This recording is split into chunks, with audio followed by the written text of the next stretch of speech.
बात करते हैं आगे मकर राशि के लिए। मकर राशि के लिए कैसा रहने वाला है जून का लव लाइफ।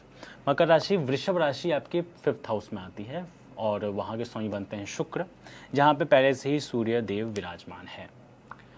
कन्फ्यूजन बहुत ज़्यादा हैं आपके अंदर, क्योंकि सूर्य देव कहीं ना कहीं आपके लव लाइफ में आपको ये बता रहे हैं कि आपको इस टाइम पर फोकस करने की बहुत ज़्यादा ज़रूरत है।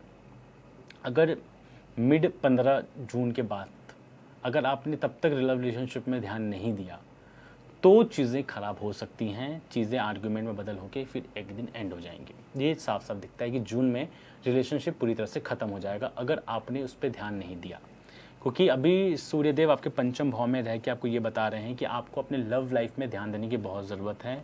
वहाँ पे आपको समझने की ज़रूरत है, वहाँ पे चीज़ों को पॉइंट आउट करने की ज़रूरत है, वहाँ पे अपने ईगो को थोड़ा सा साइड करके चीज़ों को रिजॉल्व करने की ज़रूरत है। क्योंकि अगर इस बार जो मैं स्थिति देख रहा हूँ उसमें यह है कि अगर इस बार, क्योंकि आर्ग्यूमेंट्स तो ऑलरेडी चली रही हैं आपके लव लाइफ में, मैं ये देख सकता हूँ मकर राशि, आर्ग्यूमेंट्स चल रही हैं, एक्स का आना जाना भी लगा हुआ है, आप बार बार जा रहे हैं, आपको याद आ रहा है, वो आ रहे हैं, आप जा रहे हैं, ये चीज़ें बनी हुई हैं।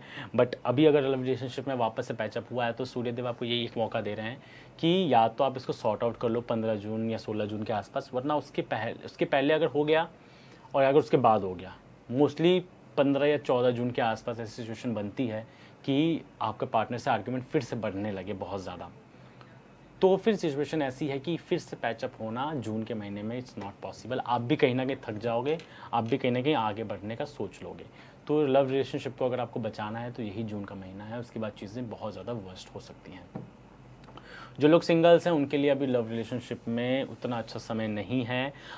12 तारीख के बाद कुछ ऐसे सिचुएशंस बन सकती हैं कि घर में आपकी शादी की बात स्टार्ट हो जाए या आपके अब विवाह के लिए बात होने लगे, ऐसी सिचुएशन बन सकती है। और ये भी हो सकता है कि अब आप लव लाइफ से इतना ज़्यादा इरिटेट हो गए हो कि अब आप कहीं ना कहीं शादी के लिए ही फोकस करोगे, ऐसी सिचुएशन बनती है 10-12 जून के बाद।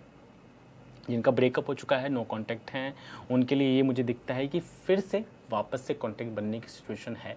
हालांकि कोई उससे फ़ायदा नहीं है, क्योंकि सामने वाला ऑलरेडी आपको जज कर चुका है, सामने वाला ऑलरेडी आपके बारे में बहुत कुछ सोच चुका है, सामने वाला ऑलरेडी आपसे बहुत ज़्यादा परेशान है और उसकी ज़बान ऑलरेडी बहुत कड़वी हो चुकी है।